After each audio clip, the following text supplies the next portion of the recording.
नमस्कार, स्वागत है आपका ईटी नाउ स्वदेश पर। मैं हूं आपके साथ पूजा त्रिपाठी और आप देख रहे हैं गुड मॉर्निंग स्वदेश। और इस शो में आगे हम आपको बताएंगे आज सुबह सुबह किस तरह के संकेत मिल रहे हैं ग्लोबल बाजारों से। एशियाई बाजारों का भी अपडेट आपके सामने रखेंगे, साथ ही खबरों वाले शेयर्स और कुछ बेहतरीन ट्रेडिंग आइडियाज भी आपको कमोडिटी मार्केट से और इक्विटी मार्केट से भी आपके सामने एक एक कर लेकर आएंगे। लेकिन सबसे पहले शुरुआत हम कर लेते हैं एशियाई बाजारों से। और इस वक्त गिफ्ट निफ्टी की बात करें तो लाल निशान में शुरुआत हो रही है और बाकी इंडाइसेस भी हम देख रहे हैं कि लाल निशान में ही है। हांगकांग के बाजार करीब 130 अंक नीचे हैं। कोरिया के बाजार करीब 1% की गिरावट वहां पर देखने को मिल रही है। जापान के बाजार में भी करीब 500 अंकों की वीकनेस इस वक्त है और चीन के बाजार भी लाल निशान में ही कारोबार कर रहे हैं। और अगर गिफ्ट निफ्टी की बात करेंगे तो वहां पर भी 31 अंक नीचे लाल निशान में इस वक्त गिफ्ट निफ्टी कारोबार कर रहा है। तो ये तो हैं शुरुआती संकेत एशियाई बाजारों से और आज कुछ कमजोरी के संकेत देखने को मिल रहे हैं। लेकिन दुनिया भर के बाजारों से और किस तरह के क्यूज हैं ये भी समझ लेते हैं। हमारे साथ मुंबई स्टूडियो से विश्व मोहन जुड़ चुके हैं पूरा अपडेट लेकर। विश्व मोहन, गुड मॉर्निंग, बताइए। गुड मॉर्निंग पूजा। आज विदेशी बाजार से अच्छे संकेत तो अभी तक तो नहीं दिख रहे। एशियाई बाजार में ज्यादातर लाल निशान में कारोबार हो रहा है। अमेरिकी बाजारों की बात करें तो डाउ और नैस्डैक जहां पर 9 दिनों की तेजी पर ब्रेक लगा और करीब 1.5% की गिरावट नैस्डैक में और 475 अंकों से ज्यादा की गिरावट डाउ जोन्स में दिखी और S&P भी करीब 1.5% गिरकर बंद हुआ। सबसे बड़ी गिरावट सितंबर के बाद इंट्राडे में S&P में और डाउ और नैस्डैक में अक्टूबर के बाद ये सबसे बड़ी इंट्राडे गिरावट कल अमेरिकी बाजारों में दिखी थी। कुछ डेटा फ्रंट की अगर बात करें तो कुछ अहम डेटा है जहां पर बाजार की नजर रहने वाली है। आज यूएस में तीसरी तिमाही के जीडीपी के आंकड़े आने वाले हैं। वहां पर किस तरह के नंबर रहते हैं इस पर बाजार की नजर रहेगी। साथ ही कंज्यूमर कॉन्फिडेंस के जो नंबर आए हुए थे दिसंबर के महीने पे वो अनुमान से बहुत ज़्यादा, हालांकि वहाँ पर बदलाव नहीं देखने को मिल रहा है, लेकिन अन्य डेटा की अगर बात करें जिसमें पर्सनल कंजम्पशन एक्सपेंडिचर के डेटा वो कल आने वाले हैं। तो कुछ अहम आंकड़े हैं जिस पर बाजार की नज़र रहेगी। कुछ अन्य संकेत, कच्चा तेल जो अब दबाव फिर से दिख रहा है, कल $80 के ऊपर भी गया था, 79 के आसपास आ चुका है। अमेरिका में रिकॉर्ड उत्पादन, वहाँ पर इन्वेंट्री भी ज़्यादा नंबर बढ़ के आए हैं, उसका दबाव दिख रहा है। लेकिन डॉलर इंडेक्स 102 के नीचे आ चुका है, यहाँ पर दबाव है। यूएस का 10 ईयर बॉन्ड रेट जुलाई के निचले स्तर पर है, ये अब 3.85% तक फिसल कर आ चुका है। तो ये कुछ अच्छे पॉइंट्स है जिससे बाजार को सपोर्ट लेना चाहिए। देखते हैं कल की मुनाफा वसूली के बाद आज किस तरह का ट्रेडिंग सेशन गुजर रहता है। बिल्कुल, बहुत बहुत शुक्रिया विश्व मोहन आपका ये पूरा अपडेट देने के लिए। तो आज संकेत कमजोरी की हैं क्योंकि हमने अमेरिकी बाजारों में भी देखा कि मुनाफा वसूली का ही दिन था, वहां पर भी बड़ा करेक्शन आया। डाउ जोन्स में 475 अंकों की कमजोरी देखने को मिली और वहां पे भी सभी एक्सपर्ट इसको प्रॉफिट बुकिंग ही बता रहे हैं। क्योंकि अगर बाकी सभी संकेत देखेंगे जैसे कि बॉन्ड यील्ड्स, डॉलर इंडेक्स की अगर डेटा देखेंगे तो वो कंफर्टेबल सिचुएशन में है, जिससे कि भारतीय बाजारों के लिए कोई चिंता वाली बात नहीं नजर आ रही है। अब कल कुछ और भी इंपॉर्टेंट आंकड़े आएंगे महंगाई के यूएस में, इस पर हमारी नजर बनी रहेगी, जो कि फेड काफी क्लोजली वॉच करता है। पीसीई के आंकड़े को फेड काफी क्लोजली वॉच करता है, तो उस पर हमारी नजर रहेगी और उसका असर बॉन्ड मार्केट और कमोडिटी मार्केट पे कैसा पड़ता है ये भी देखना होगा। फिलहाल मुनाफा वसूली का ही दौर था कल के दिन भी और उसका असर आज हम एशियाई बाजारों पे भी देख रहे हैं। लेकिन कल भारतीय बाजारों में भी एक प्रॉफिट बुकिंग का ही सेशन हमने देखा। एक बार एफआईएस और डीआईएस के आंकड़े समझ लेते हैं, उसके बाद हम समझेंगे कि भारतीय बाजारों के लिए अब आज कौन से लेवल्स इंपॉर्टेंट होंगे। कैश मार्केट में विदेशी निवेशकों ने बिकवाली की कल 1322 करोड़ की और कैश मार्केट में डीआईआईज ने खरीदारी की है 4754 करोड़ की खरीदारी डीआईआईज की तरफ से देखने को मिली है। इंडेक्स फ्यूचर में 1640 करोड़ के आसपास का आंकड़ा है खरीदारी का और इंडेक्स ऑप्शन में 40,480 करोड़ के आसपास की बिकवाली हुई है एफआईआईज की तरफ से। अब आज हम देख रहे हैं कि वीकली एक्सपायरी भी है निफ्टी की, तो उस लिहाज से भी कुछ उतार चढ़ाव देखने को मिल सकता है बाजार में। और कल के प्रॉफिट बुकिंग का जो सेशन था, आज कौन से लेवल्स इंपॉर्टेंट होंगे ये भी काफ़ी इंपॉर्टेंट होगा समझना, क्योंकि निफ्टी ने कल अपने 21,200 के नीचे भी फिसल चुका था। बैंक निफ्टी में भी हमने गिरावट देखी थी। लेकिन आज के लेवल समझ लेते हैं और हमारे साथ फोन लाइन पर डिम्पी कारवार जुड़ चुके हैं पूरा अपडेट लेकर। डिम्पी, गुड मॉर्निंग, बताइए। गुड मॉर्निंग पूजा। देखिए, कल मार्केट के अंदर जो करेक्शन था एक ड्यू करेक्शन था, और ऐसा नहीं है कि इसके बारे में भी आपको हिंट नहीं किया। हमने कई बार आपको बोला था कि नए वालों को आना नहीं है और पुराने वालों को जाना नहीं है। तो अगर पुराने वाले भी टिके रहे होंगे तो उनके से स्टॉप लॉसेस कटे होंगे, वो भी बहुत नियर बाय के, क्योंकि ऑलरेडी वो काफी बड़े प्रॉफिट्स के अंदर थे। देखिए कल जो हुआ सो हुआ, वो तो पहले से प्रेडिक्टेड था और समझ में भी आ रहा था, बस वो एक ना एक दिन होना था और वो कल ही हुआ। लेकिन अब आगे की दिशा थोड़ा समझना जरूरी है कि अब आगे क्या होगा। क्या बाजार अभी और इस तरह से चलेगा या अभी थोड़ा रुकेगा, ये अभी आगे का जो है नजरिया थोड़ा समझना है। देखिए कल के सेशन में अनवाइंडिंग हुई है निफ्टी और बैंक निफ्टी दोनों पे अनवाइंडिंग का प्रेशर था, ठीक। लेकिन निफ्टी के अंदर इस तरह के लेवल्स का भी हमको ब्रीच आते हुए नहीं देखा कि जहां से भी ये कहे कि हाँ जी करेक्शन बहुत डीप होगा। अभी एक सेकंड राउंड का करेक्शन हो सकता है, बट फर्स्ट राउंड से थोड़ा कम होगा, सीवियरिटी उसकी कम होगी। जैसे पहले दिन आपने 350 पॉइंट टूटे और वो सिर्फ टूटे, ऊपर से अगर जोड़े तो 450 पॉइंट आप टूटे, तो वैसे वो सीवियरिटी के साथ बाजार नीचे नहीं आएगा। 21,000 एक अहम सपोर्ट एरिया है जहां पर मार्केट रुक जाना चाहिए, और मैक्स टू मैक्स 20,800 पे रुक जाएगा।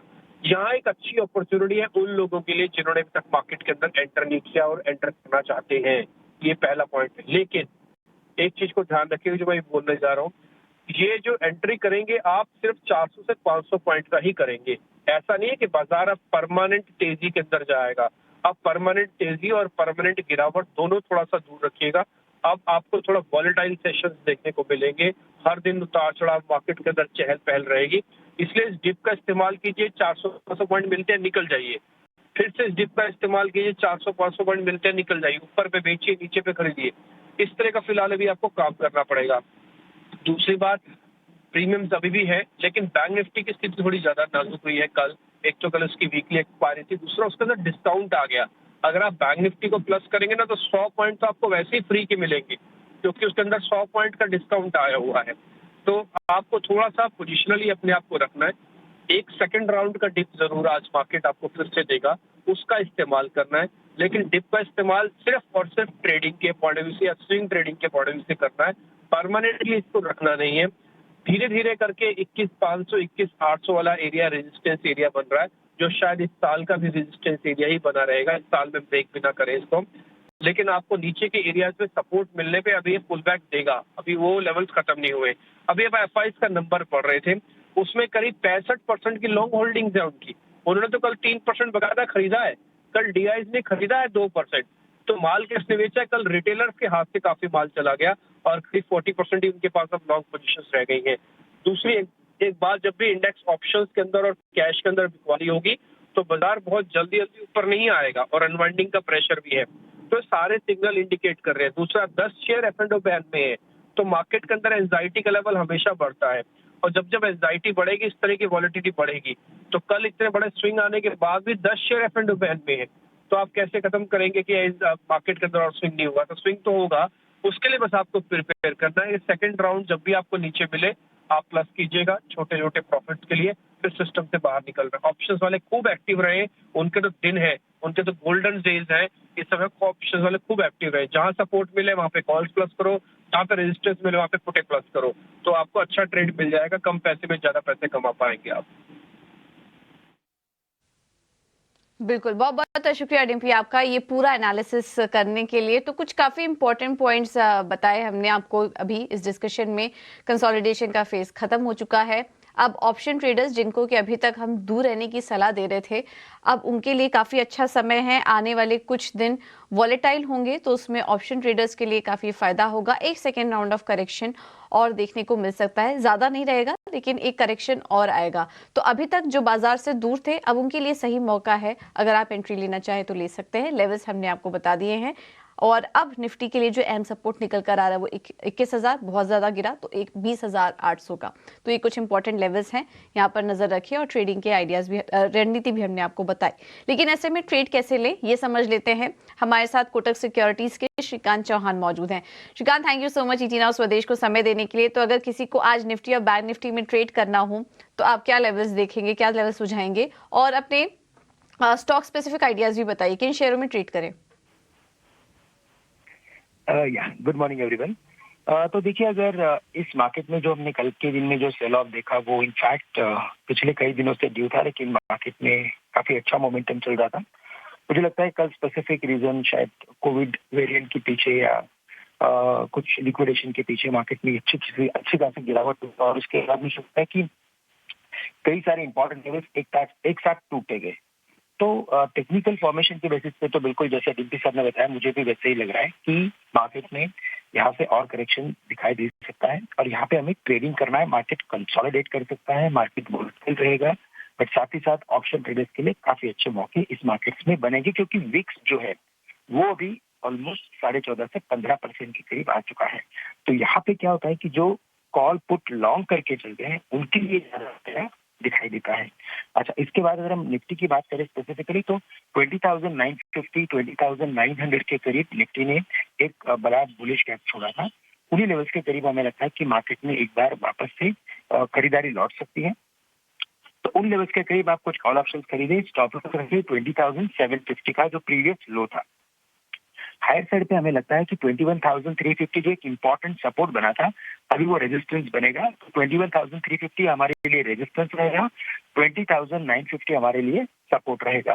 बैंक निफ्टी में भी अगर आप देखें तो 47,600 के करीब रेजिस्टेंस रहेगा और सपोर्ट में हम 47,000 से लेकर शायद 46,800 के भी लेवल्स देख सकते हैं। तो दोनों में हमें लगता है कि खरीदारी के मौके हैं, लेकिन बाय ओनली ऑन डिप्स और eight important support levels.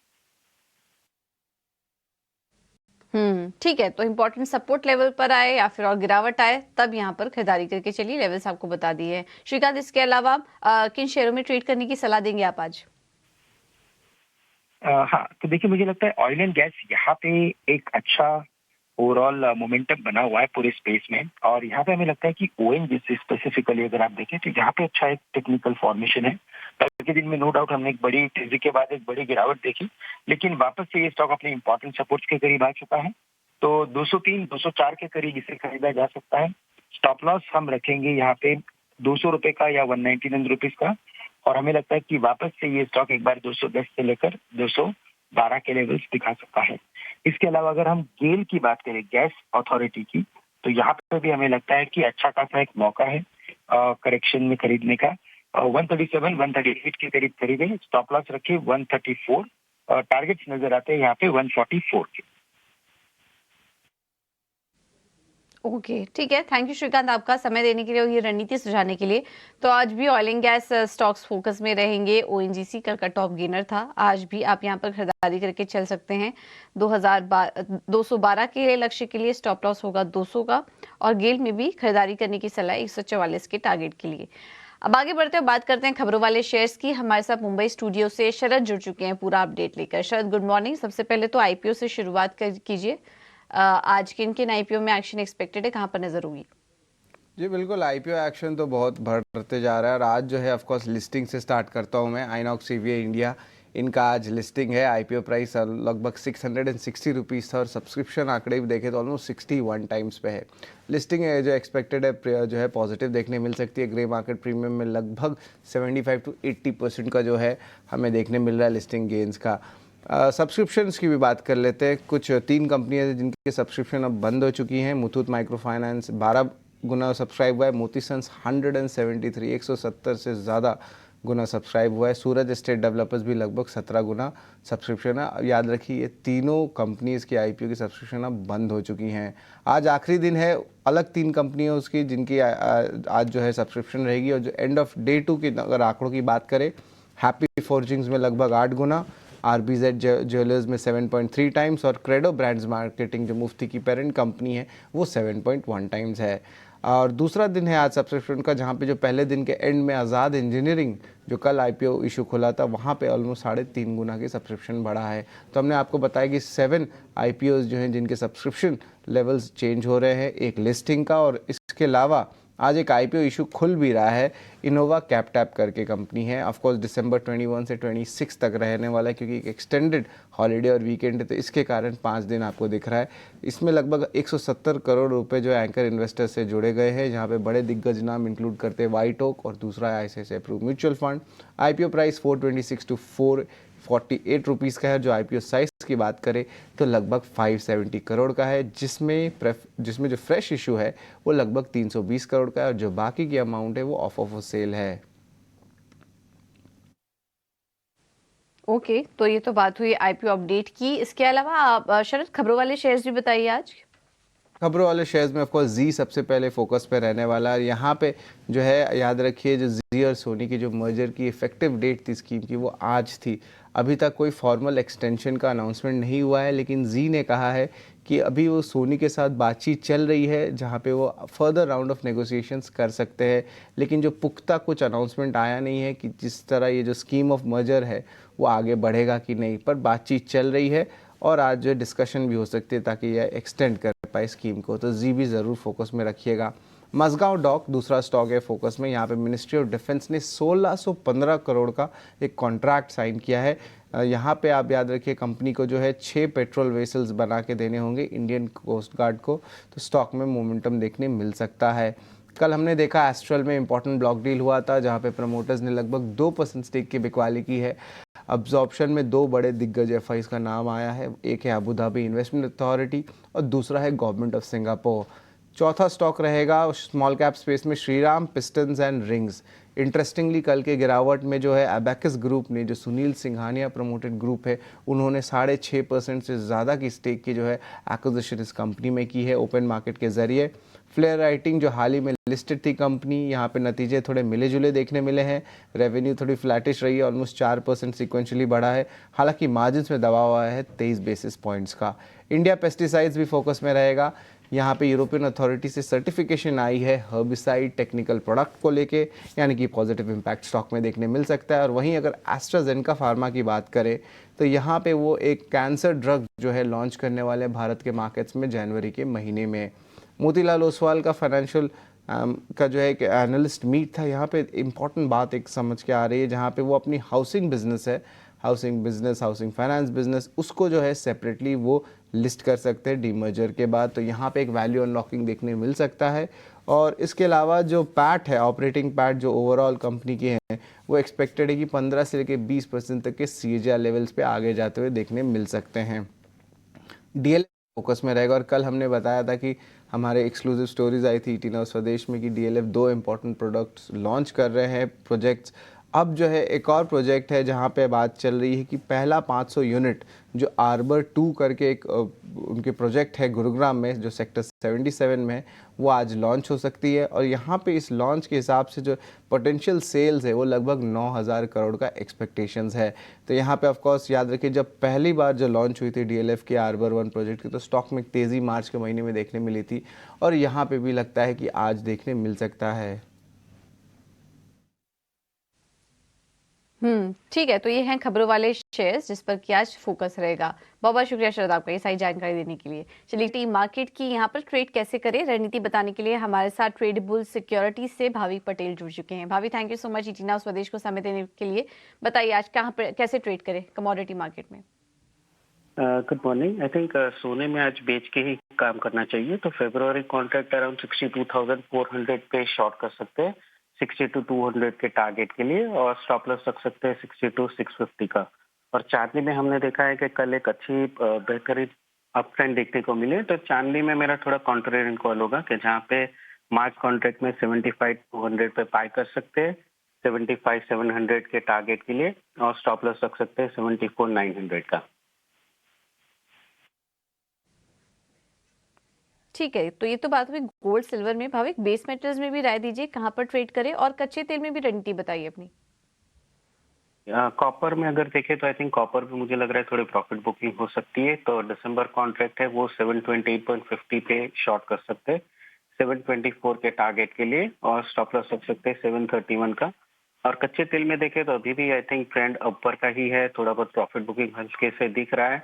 But अगर करेक्शन आता है तो आई थिंक बाई करना चाहिए। तो क्रूड में भी 6120 पे मैं लॉन्ग की रिकमेंडेशन करूंगा 6220 के टारगेट के लिए, और 6070 का इंट्राडे स्टॉप लॉस रहेगा। ओके, थैंक यू भाविक आपका समय देने के लिए और ये रणनीति सुझाने के लिए। तो गोल्ड सिल्वर में बिकवाली करके चलिए, और इसके अलावा क्रूड में खरीदारी करने की सलाह आपको दी जा रही है, और कॉपर में भी बिकवाली करने की राय। सिल्वर में खरीदारी करके चलिए 75,700 के लक्ष्य के लिए। अब बात करते हैं ब्रोकरेज रिपोर्ट की। बताने के लिए गौरव हमारे साथ मौजूद हैं। गौरव, गुड मॉर्निंग, बताइए। जी, तो सबसे पहले हम बात करते हैं सुंदरम फाइनेंस की, जहाँ पे डैम कैपिटल ने अपना रेटिंग जो है वो डाउनग्रेड करके सेल दे रखा है और टारगेट प्राइस जो है वो भी कम करके 3,250 रुपये का दे रखा है।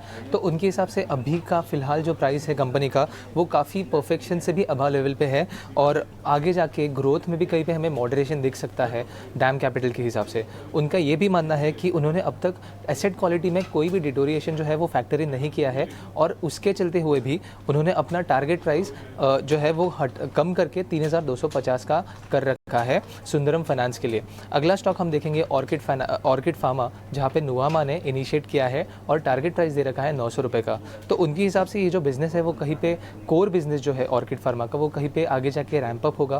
प्रॉफिटेबिलिटी में भी हमें कुछ अच्छी आशंका दिख सकती है क्योंकि PLI जो है वो कहीं पे रीइंफोर्स करेंगे API पोजीशनिंग को और इसी के चलते हुए हमें कंपनी के रेवेन्यूज़ जो है वो अच्छे होते हुए दिखेंगे आगे जाके।